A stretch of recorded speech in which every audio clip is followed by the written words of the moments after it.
Bago natin simulan ang kwentong ito, wala ho akong intensyon na siraan ang resort na babanggitin ko. Ito po ay naging karanasan lang namin na ibabahagi ko sa inyong lahat. Huwag niyong pag-isipan ng hindi maganda yung resort. Kung tutuusin, napakaganda nito at pasok na pasok sa budget. At nga pala, shout out muna sa ating bagong warrior na si Sports TV. Maraming salamat sa iyo, kapatid. Simulan na natin to. Ang kwentong ito ay hango sa totoong buhay. Karanasan ko mismo ito at ng buong grupo ko. Taong 2013, Aroma Hotel, Tagaytay City.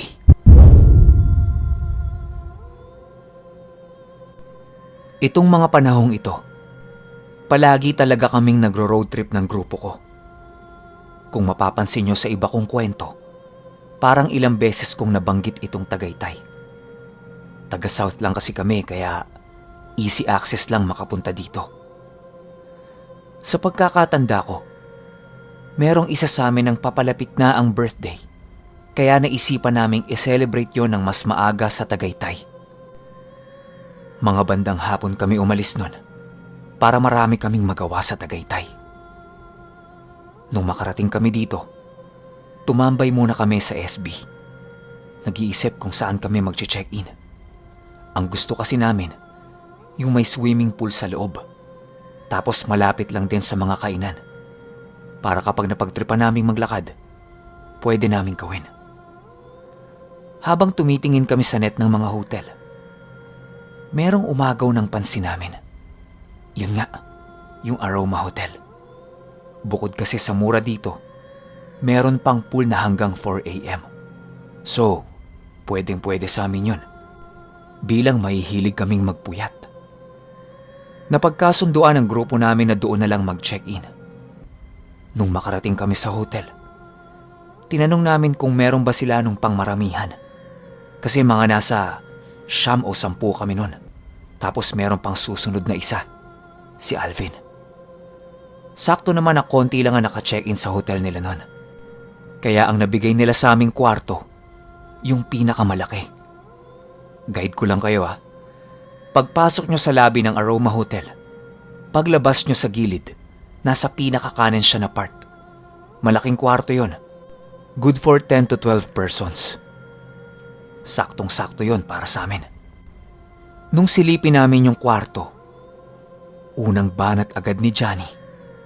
Bo, matindi yung nakatira dito. Pero subukan natin i-cleansing kahit mabilisan lang. Sabi ko sa kanila, Takte, tingnan nyo yung dulo ng kwarto natin. Hinawi ko yung kurtina. Paghawi ko, bumungad sa amin ang isang malaki at matandang puno. Ang masakit pa nito, yung bintana doon walang salamin. Ibig sabihin, pwede kaming pasukin anytime ng kahit na sino. Bumalik ako sa lobby para sabihin sa kanila na walang glass yung bintana. Safe ba ang mga gamit namin doon? Baka mamaya may mawala sa mga gamit namin kapag umalis kami ng hotel. Ang sabi ng manager, safe naman yon. Iilan lang din kaming naka-check-in. Sabi ko pa sa kanya, merong puno doon. Pwedeng umakyat yung magnanakaw kung sakasakali. Biglang ngumiti yung manager sa akin. Tapos ang sabi niya, umikot kami pababa ng hagdanan tapos silipin namin yung katawan ng puno. Napagkasunduan namin ng manager na kapag may nawala sa mga gamit namin, sagot nila. Umuo naman siya sa akin. Matapos ang maiksing usapan, bumaba kami para silipin yung katawan ng puno. Pagbaba namin sa pool, naglakad lang kami ng konti para silipin yung sinasabi nung nasa admin. Kaya pala siya kampante. Punong-puno ng barbed wire yung katawan nun. Tapos pasok sa loob ng bakuran nila. Though, yung likod ng puno, madilim na bakanting lote. Wala kang makikita doon kapag hating gabi. Matapos ang pagsusuri namin sa lugar, naging kampante na kami. Una naming planong gawin nun, kumain sa labas. Habang hinihintay namin si Alvin, Yung iba nag-swimming na. Tapos kami namang mga naiwan sa kwarto, kumain ng ice cream. Nagkulitan kami nun. Batuhan ng ice cream. Talagang dugyot. Tapos sobrang ingay namin. Ang sabi ni Johnny, "Bo, bawas tayo sa ingay. Mamaya, tayo naman ang hindi patutulugin ng mga yan." Ako naman, medyo maangas pa. Kabataan eh. Tapos may mga karga din akong agimat. Ang sabi ko, "Ha? Minsan na nga lang tayo makumpleto, magbabawas pa tayo ng ingay. Hayaan mo sila. Wala naman yan eh. Hindi naman tayo maggagalaw ng mga yan." Sagot ni Johnny, "Ikaw ang bahala." Ang saya namin ng gabing yun. Nagkalat yung ice cream sa living room gawa ng nagbatuhan nga kami. Medyo nanlagkit yung pakiramdam ko nun. Kaya ang sabi ko sa kanila, maliligo na muna ako. Sakto din yun. Kasi after ko maligo, pwede na kaming umalis. Parating na rin naman si Alvin. Pumasok ako ng CR at nagsimula ng maligo. Malaki ang CR ng kwarto namin. Nakahiwalay yung liguan sa inidoro.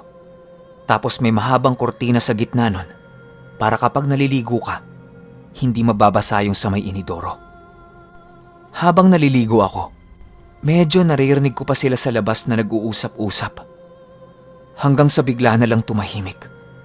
Inisip ko, baka sumunod sila sa ibang nasa swimming pool. Bigyan ko lang kayo ng ideya sa itsura ng CR. Sa taas ng shower, merong maliit na bintana doon. Rekta sa labas yun. Wala kang tutungtungan. Medyo madilim na nun. Hindi ko alam sa sarili ko. Pero napapatingin ako doon ng kusa. Yun bang tamang hinala ako? Kahit hindi ko isipin na may nanonood sa akin, kusa ko pa rin siyang naiisip. Hanggang sa may narinig ako na parang merong humihinga.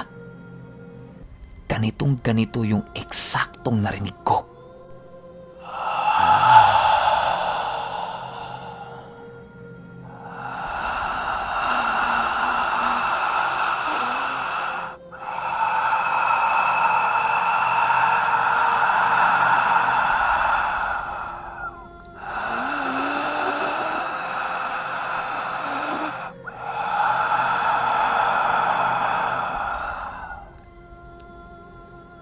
Sa may bandang pintuan ng CR ko siya naririnig.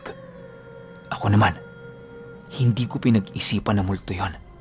Kasi nga may mga kasama ako eh. Ang sabi ko pa, "Hoy, tigilan nyo nga yan. Titigahalpuin ko kayo." Sabay tawa. Pansamantalang nawala yung narinig kong paghinga. Pinapakiramdaman ko kung magtatawanan sila. Kasi nga, pinagtitripan ako eh. Pero wala. Ni isang ingay wala akong narinig sa labas. Nung nagsisipilyo na ako, narinig ko na naman yung tunog na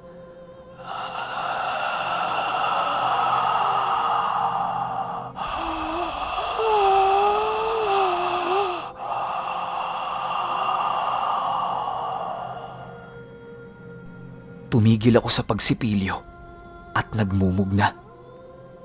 Naghahanda na ako mampato ng tigalpo kung sakasakaling may magpapakita sa akin. Nararamdaman kong ang kapal-kapal ng bato ko nung mga oras na yon. Tapos yung buhok sa mukha ko, ayaw tumigil sa pagtindig. Napatingin ako sa bintana na nasa itaas ng CR. Nakita ko na merong bumabakat na hininga sa bintana na yon. Kasabay yung tunog na walang sabi-sabi.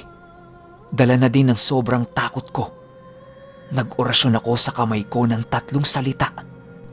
At agad-agad kong pinitik yun papunta sa bintana. Nakita ko na parang merong kumalat na kung ano sa bintana. Hindi ako sigurado kung hamog lang ba yun o kung ano. Basta ang alam ko sa sarili ko, meron akong binato ng tigalpo. Nakaramdam ako ng ginhawa matapos yun. Binuksan ko yung pintuan ng CR at tumakbo ko palabas. Pagdating ko sa sala, walang katao-tao.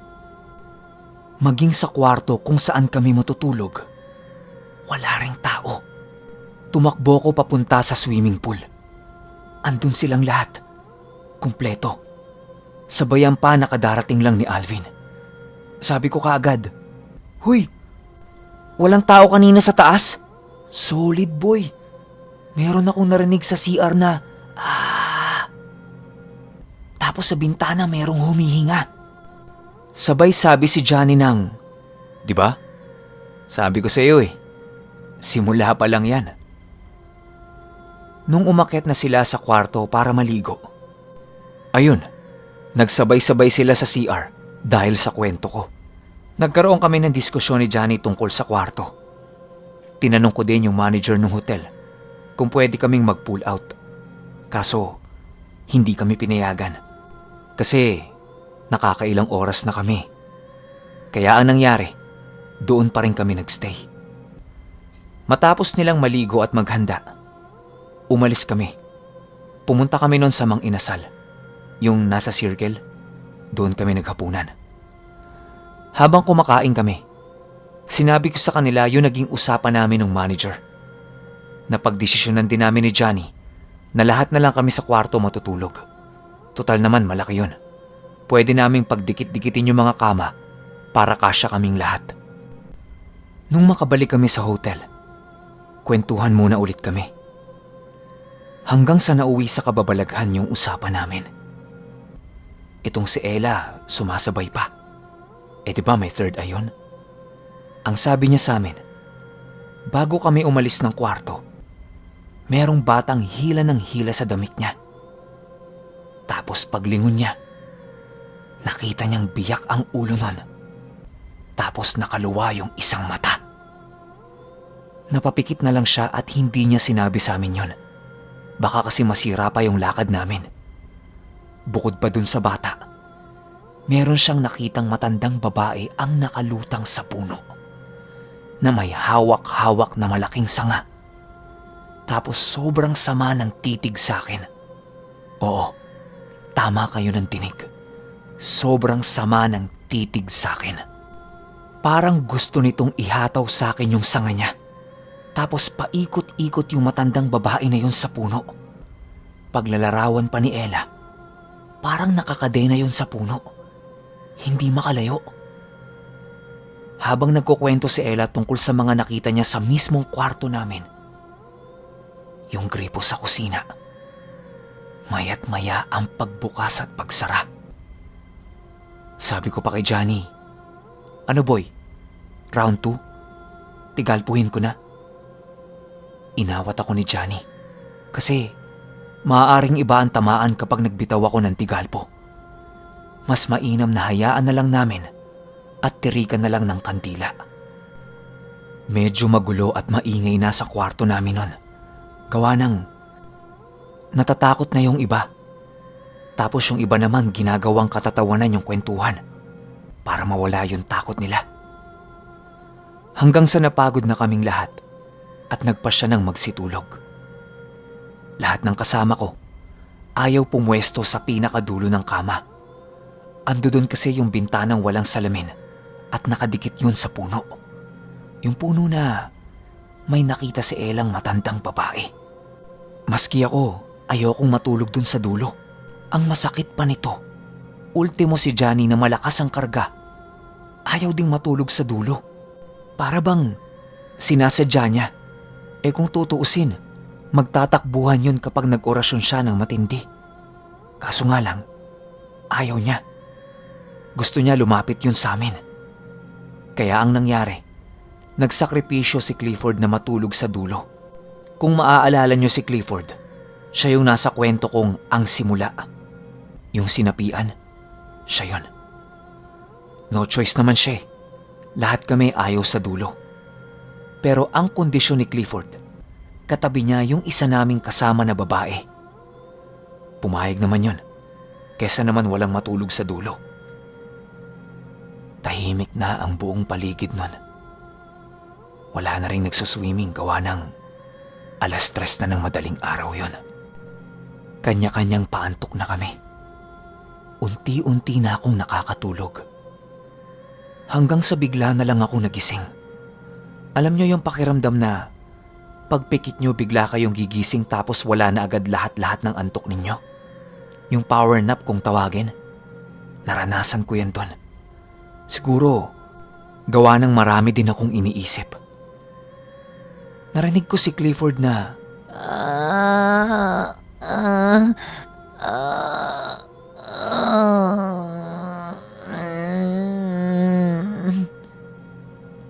agad-agad akong tumayo para sampalin siya.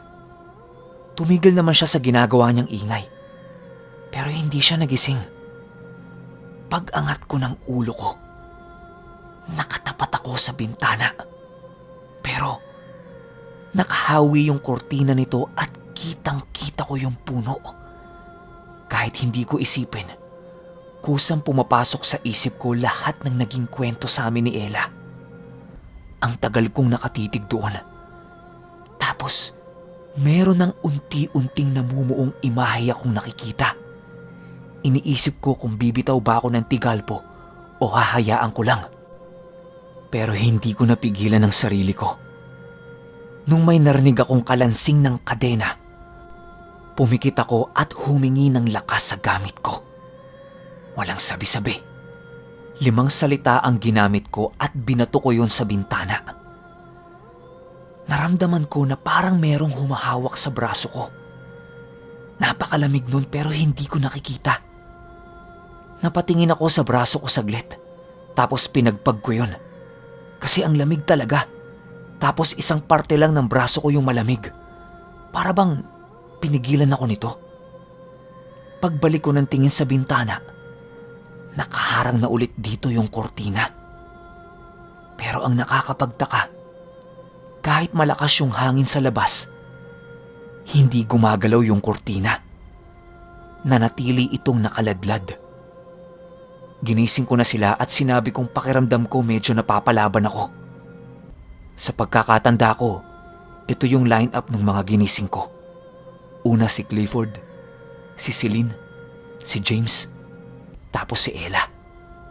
Nung nagising si Ella, bigla itong sumigaw ng, "Kuya, sa likod mo!" Pagtingin ko sa likod ko, may naramdaman akong malakas na hangin na dumaan sa akin. Doon na din nagsimulang magtakip ng mga mata si Ella, tapos may sinasabi siya na hindi namin maintindihan. Ginising ko na din si Johnny, tapos ang sabi niya sa akin, ilabas ko na yung medalyon ko. Paglabas ko, pinatong namin yun sa mga kamay ni Ella.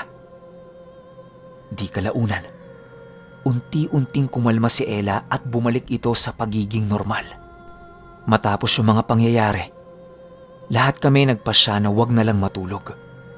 Magpaumaga na lang kami tapos diretso sa tapsihan para mag-almusal. Umikot lang yung kwentuhan namin sa mga naranasan ko. Ayon kay Johnny, merong kaluluwa ang naipit sa puno na yon. Tapos merong elemento ang kumuha sa kaluluwa na ito. Hindi niya lang sigurado kung engkanto o laman lupa. Maaaring espiritu yon ng dating may-ari ng hotel, katiwala ng hotel, o mas nauna pa sa mga yan. Walang makakapagsabi. Pero para sa amin, isa ito sa mga solidong paranormal experience namin. Lalong-lalo na ako.